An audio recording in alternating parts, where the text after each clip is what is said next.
Hi, everybody. Thank you so much for joining us for today's Military Spouse Circle of Influence Coast Guard webinar discussion powered by Target. My name is Aurora Tallent. I'm your Coast Guard leader. This session is especially focused on the Coast Guard community. So if you know a Coast Guard spouse or member who would benefit, please tag them in the comments so they can join us. We're excited to dive in, and this is going to be an insightful and meaningful conversation. So let's get started.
Welcome back, everybody. Thank you again so much for being here today. Today, we're going to dive into the world of Coast Guard Ombudsmen, the amazing spouses who step up to connect, guide, and support Coast Guard families. I'm honored to welcome two incredible Ombudsmen who will share their experiences and resources, Tia Green and Jenna Hall. We're so glad to have you both here today. Just quick, I want to introduce yourself and where you're calling from. Yeah, I'm Tia Green. I'm calling from Northern California today. I joined the Coast Guard, I guess you could say, in 2013 when my husband and I got married. He was already in, so I stepped into that role. At the time, we were in Monterey, California. We were there for a short amount of time before we got orders to North Carolina, which was a big shock and switch for us. He had decided to join the surfman community, which is a very small community, and we're very limited in the number of places we can go. And so that's where we ended up. And that's actually where I dove into the Ombudsman realm, where I kind of got introduced to it. We were there for 6 years, and while we were there, we had 2 kids. Kind of amidst the COVID stuff is when we actually moved back to California. So that was a unique experience. And we moved back to Northern California, way north, about an hour south of the border, actually from Oregon to Humboldt Bay. And that's where I took over as the Ombudsman for Sector Humboldt Bay, including their 5 units and 2 detachment units. While we were there, our 2-year-old daughter was diagnosed with cancer, and that's where we learned the uniqueness of being isolated, because we had to drive 5 hours back and forth to San Francisco for treatment. But I'm happy to say she's in remission, and we are now, actually, we just moved this last summer a couple hours south to another isolated unit where my husband is the OIC at Noyo River. So. Wow. Well, thank you for sharing, Tia. What an amazing story to share, and happy to hear she's in remission. Very good news. And the Surfman Station remote kind of station that you talked about is so true. My first station was actually happened to be at Barnegat Light, a small Okay. station. And I was like, there's nothing. Yeah. So yeah, it's a huge shock getting like into that, because when you think about military, you think about bases and opportunities. So yes, definitely, I applaud you for being a ombudsman within that community, because I wish I would have had one.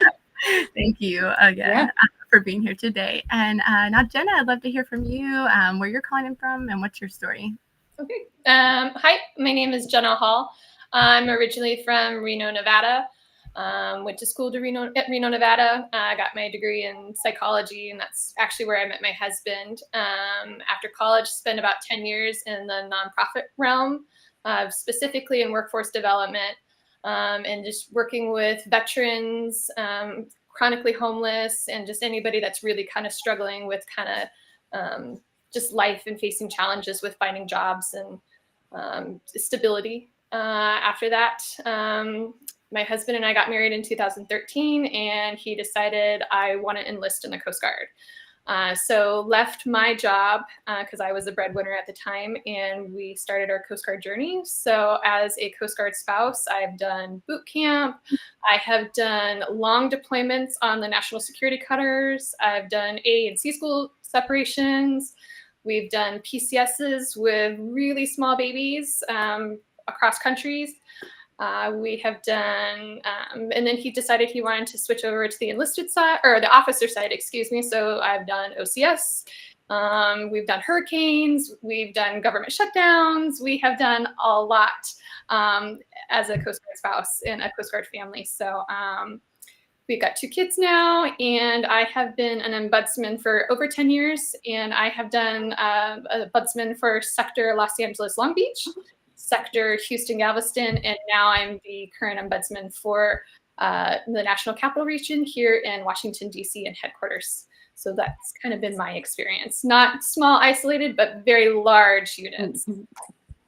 Well, yeah, completely under the spectrum, which is why I wanted to have you both here today. It's amazing to have unique experiences from different sides of the Coast Guard and different perspectives. And wow, what a journey you've had of being able to be an ombudsman at multiple different stations, and kind of going through lots of waves of the Coast Guard with the enlisted side and the officer side. So it's a unique perspective.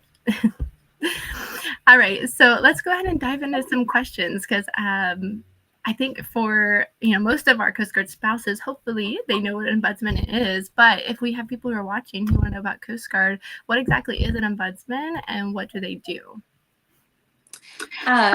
So verbatim, an ombudsman is an official member of the command, which actually was put into writing more recently. It was always in our training, but in the Commandant's instruction, it was actually put into writing, which was huge for the ombudsman community just this last year. But an ombudsman is an official member of the command cadre.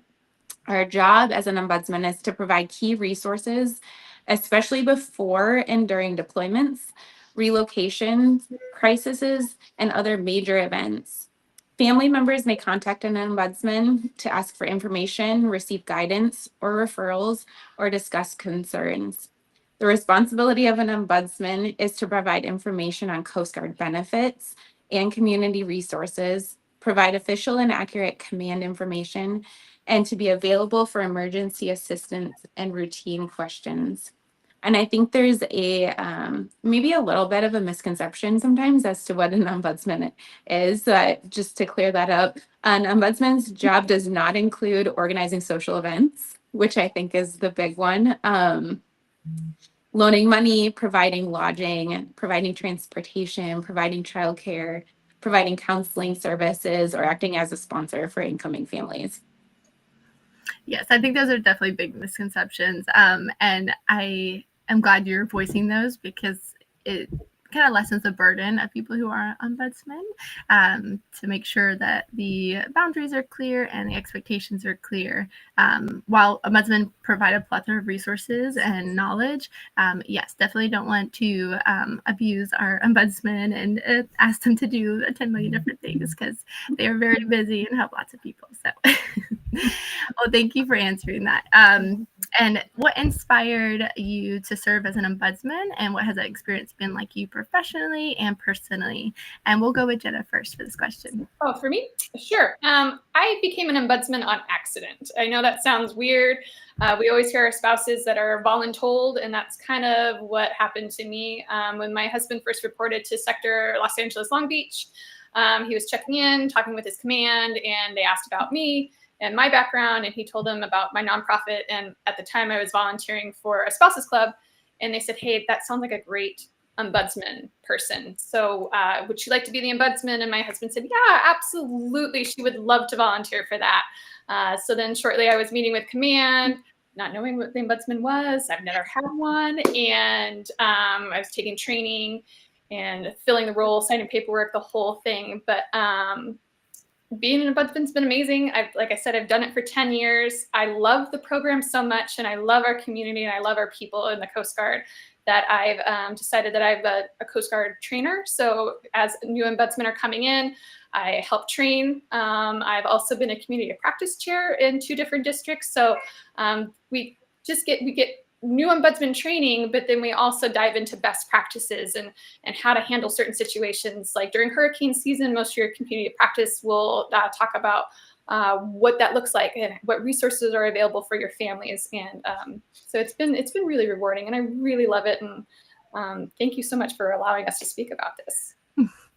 Thank you for being here, and thank you for being an ombudsman, because we all know it is a volunteer opportunity. You are not paid for this. This is just like out of the kindness of your heart. So and it's funny to hear that you were previously like connected with the Spouses Club, and I feel like sometimes they get intertwined, which, fun fact, you can't be a member of the board on the Spouses Club and an ombudsman at the same time. So it's the people picking and having to just focus on one position, which is nice.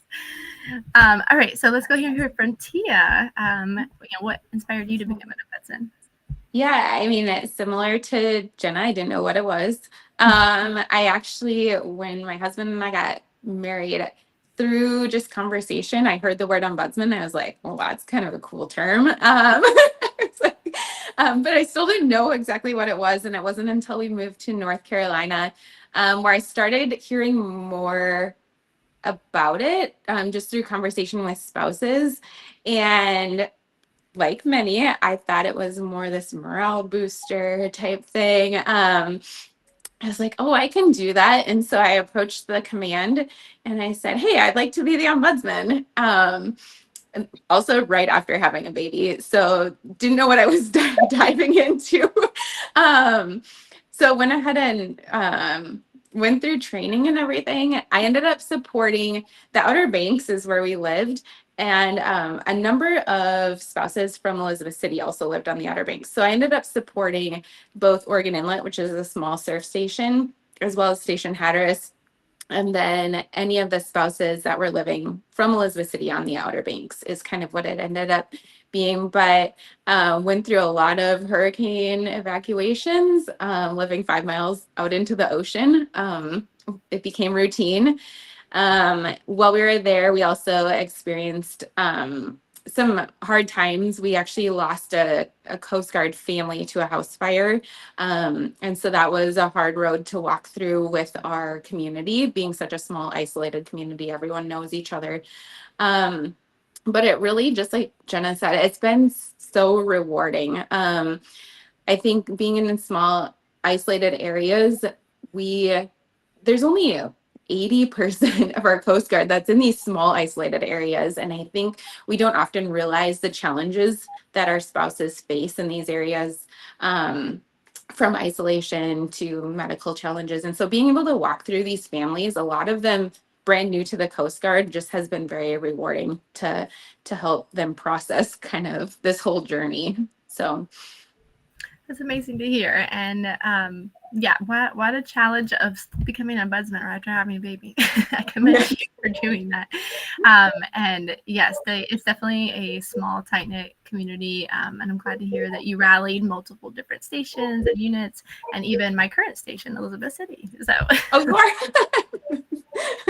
Yes, just got here like a month ago. So right now, but happy to be here. So as far as when we go into the bread and butter of this webinar, it's to hopefully help disseminate some information to our families. And as part of our program with Military Spouse Circle of Influence, we're actually creating a toolkit that will be finished by the end in December, and it's going to have resources. So I wanted you guys to share kind of your favorite resources when navigating PCS or deployments or just everyday challenges. And Jenna, if you wanted to go first for that one. Sure. My go-tos would be, first off, there's a USCG Work Life app, and you can go into Apple and Google, and it's free. And that's a great app that you can obviously have on your phone. You can find your ombudsman. There's resources. There's all kinds of news articles from MyCG to kind of keep you up to date and in the know as you go. So that's my number one app, that a resource tool that I share with my families. Additionally, CGMA, it's just Coast Guard Mutual Assistance, and the Coast Guard Foundation. Those are our biggest champions within the Coast Guard, and they really do come in and help with very unique situations that not only just military families face, but our Coast Guard families. So they're always there to help out, especially during a government shutdown, food insecurities, evacuations. They're amazing. And then spouses clubs, I always recommend after you PCS, or even if you're been in an area for a little bit and you just don't know and you're starting to feel isolated and you want to connect. A spouses club is a great way to meet other Coast Guard spouses or military spouses, to kind of, depending on where you are geographically. And they help make a place a home feeling. Like, they'll give you the great information about like what doctors are out there, because that's something that's really important, is finding a good doctor, especially for your kiddos, right? Hair salon, what school districts are good, what neighborhoods are good. So I really encourage people to link up with a spouses club. And then organizations like Blue Star Families and the American Red Cross, Operation Homefront, those are the ones that I like to try to encourage our families and our members to go to get resources and to connect and just help them thrive. Yes, you named so many of like my favorites. This definitely, and that's a spouses club too. I always love to mention to anybody that I get in talks with, like, even if you have your family and your friends and your support system, it's amazing to go in support of the club and to help those people who are super isolated. Because I feel like I was so envious in Miami how I had so many their spouses who had family down there while I didn't. And so it's just one of those things that it's, even if you think you're good on your support system, it's great to go and kind of help build that community, like you said. Absolutely. And let's see, Tia, did you have any others to mention? I know she named off all the top. She got it. No, it's all good. Guardian Spouses is actually a newer resource for our incoming spouses, our new spouses to the Coast Guard, and they are a volunteer resource of spouses who have come together to provide information for those spouses whose members are in boot camp, and to kind of start them on a good track towards understanding what this whole world is going to encompass for them. So super grateful for them putting that together as a resource. And then a lot of our resources, which is great, is they're kind of intertwined. So kind of one resource leads to another, which is awesome. Military One Source, we started to transition a number of our resources over to Military One Source this last year. Obviously, the Ombudsman community, connect with your Ombudsman because they're your link to all of these things. But then also the work life staff who specializes in the region that spouses are in. So each region, area, Pacific and Atlantic, has their work life staff who also specialize in specific areas and can help be that connection for spouses. Yes, so we just had actually from Southeast District, the work life staff come on and I've explained what they're all about. And yes, there's one for each district. So I'll make sure to put that link in the comments and everybody can check out their work life staff and see what they have to offer. All right, and then moving forward, if somebody wanted to find their ombudsman, if they aren't sure who it is, how would they go about that? Again, you can use the Coast Guard Work Life app that I was talking about. There is a connect to your ombudsman link there. And then Tia, you had mentioned the website, correct? Yeah, it's also just the Work Life website. It's just a little bit more roundabout to find it. But through the Work Life website, you can also click on Find Your Ombudsman, and it walks you through how to find your ombudsman. So it doesn't give you the direct information for your ombudsman. It will have you send an email through the website, and then hopefully your ombudsman receives that and communicates back with you. Okay, perfect. Yeah, we'll put that link in the comments as well. And yeah, you just go to the link and then you click contact your ombudsman at the top left. And then you have to click your district or geographical location. And then you find your assigned unit that way. Perfect. And then is there anything either of you, if you want to answer, what do you wish Coast Guard families knew more about how to connect with and use their ombudsman?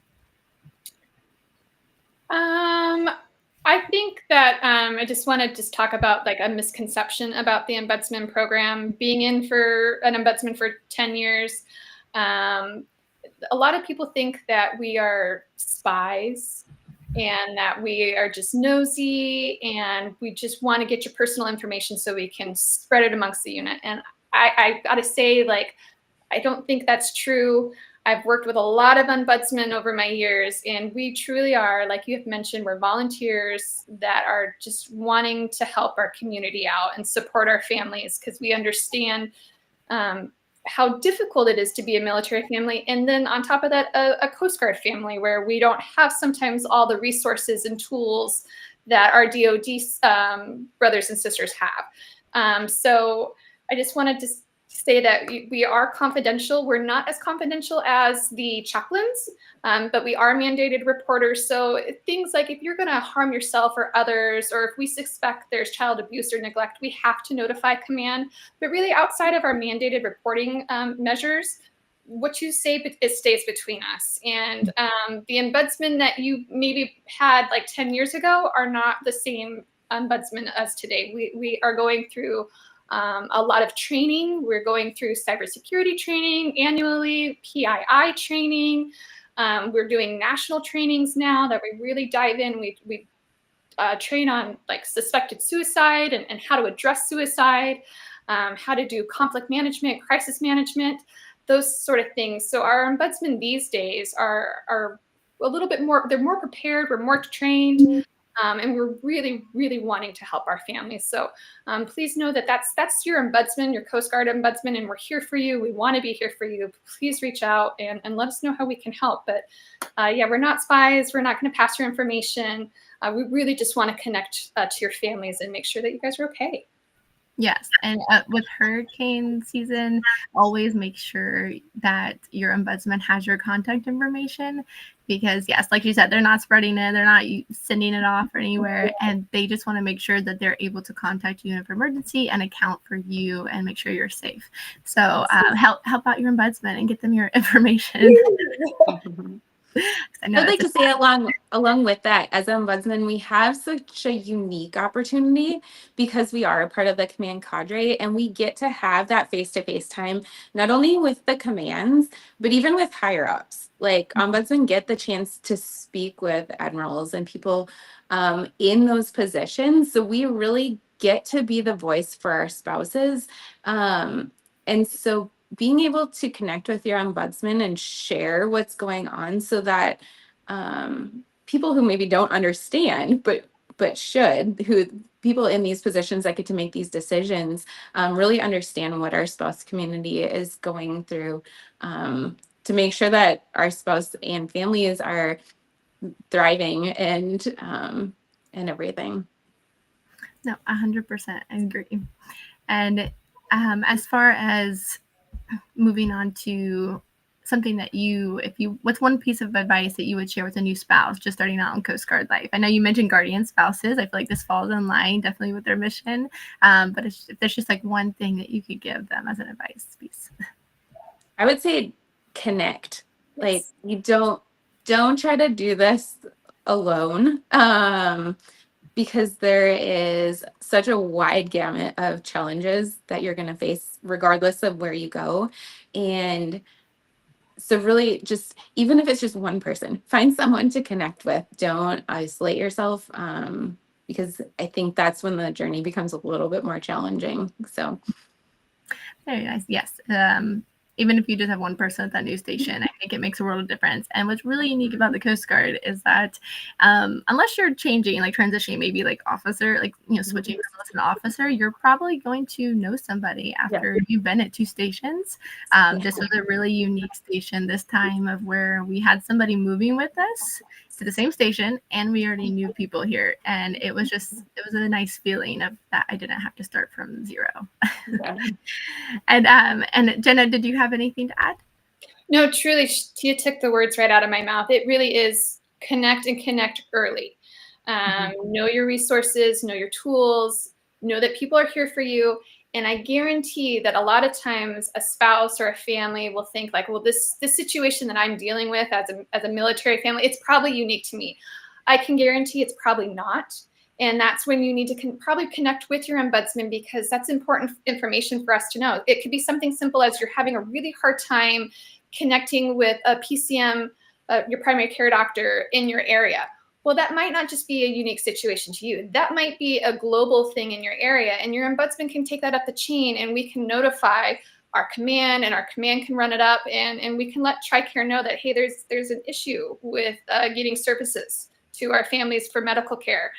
So knowing that it's not probably you, and if it is, we can work through it. Like, that's fine. There's resources and tools. That you've done nothing wrong, but let's help you through it. But yeah, connect early.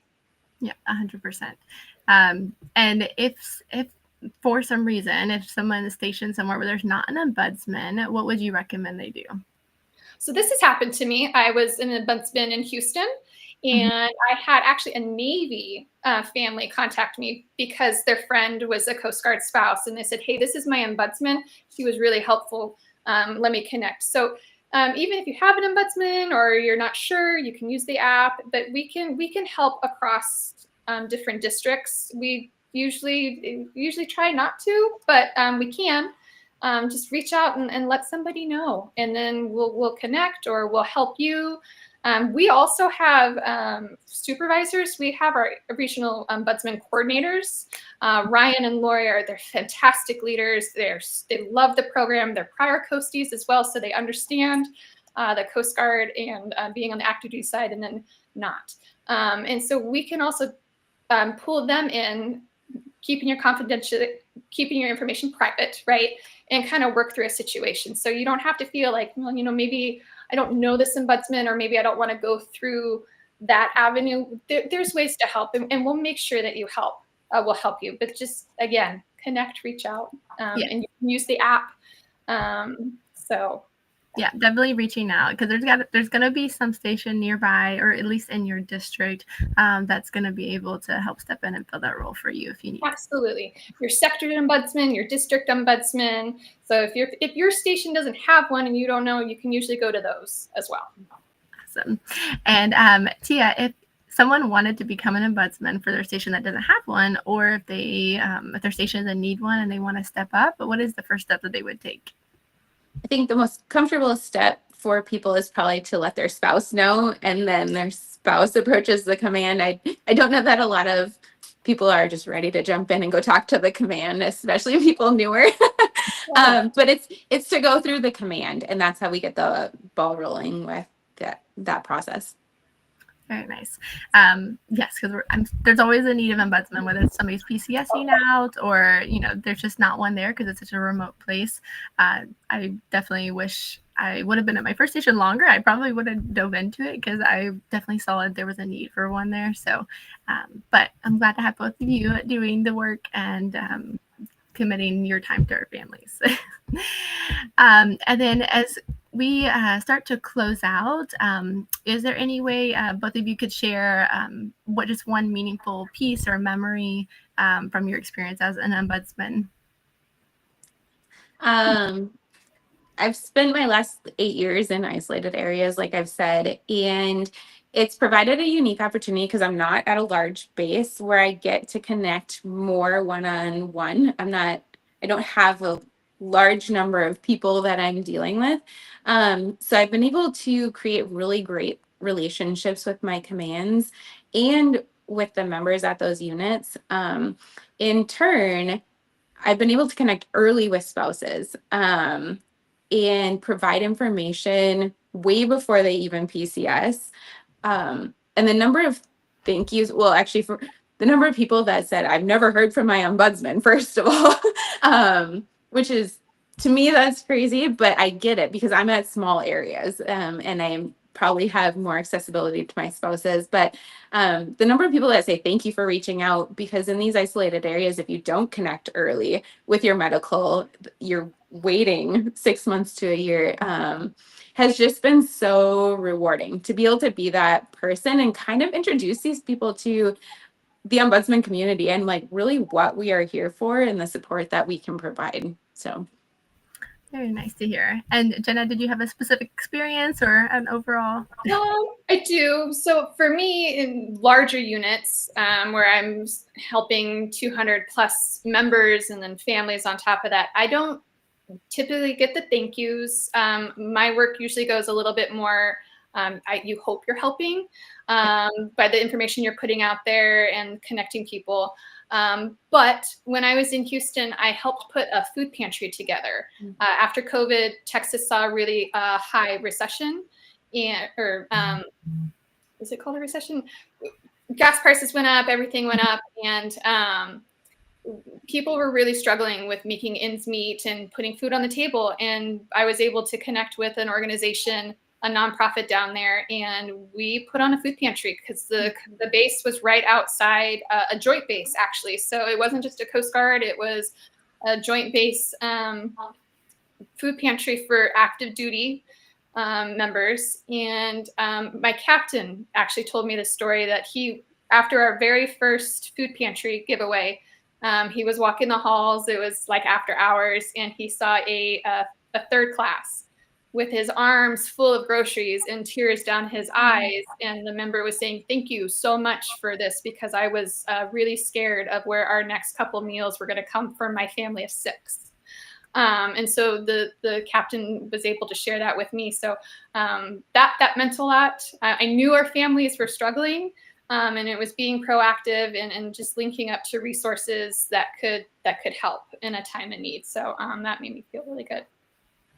That's such a beautiful story. And it was nice that the captain shared that information with you, because I'm sure, like you said, the work that you do goes a little bit unnoticed sometimes at the bigger stations. So if that isn't a call for our families to reach out to your ombudsman at your bigger stations, I don't know what is. And send them a quick thank you for what they do. Because again, you both are amazing volunteers. You've given your time away from your family and from yourself, giving back. So we appreciate you.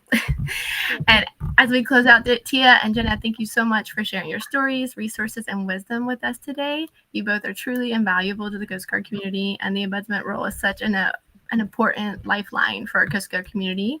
And we're so grateful for everything you've done and will continue to do. And for everyone watching, please be sure to join us in the neighborhood. We actually have a Coast Guard group, and I do weekly forums. That's where you can share information. If you have an event going on at your station, that would be great to share with somebody nearby, would be able to help you. Thank you, Laura. I appreciate that. So, yeah, if you go to the live feed, that's where we put everything. And if we have any events, they're there. And as well as, like I said, the forums is where I post a weekly discussion. So please explore and dive into the neighborhood there. And for everybody watching, thank you for joining us today.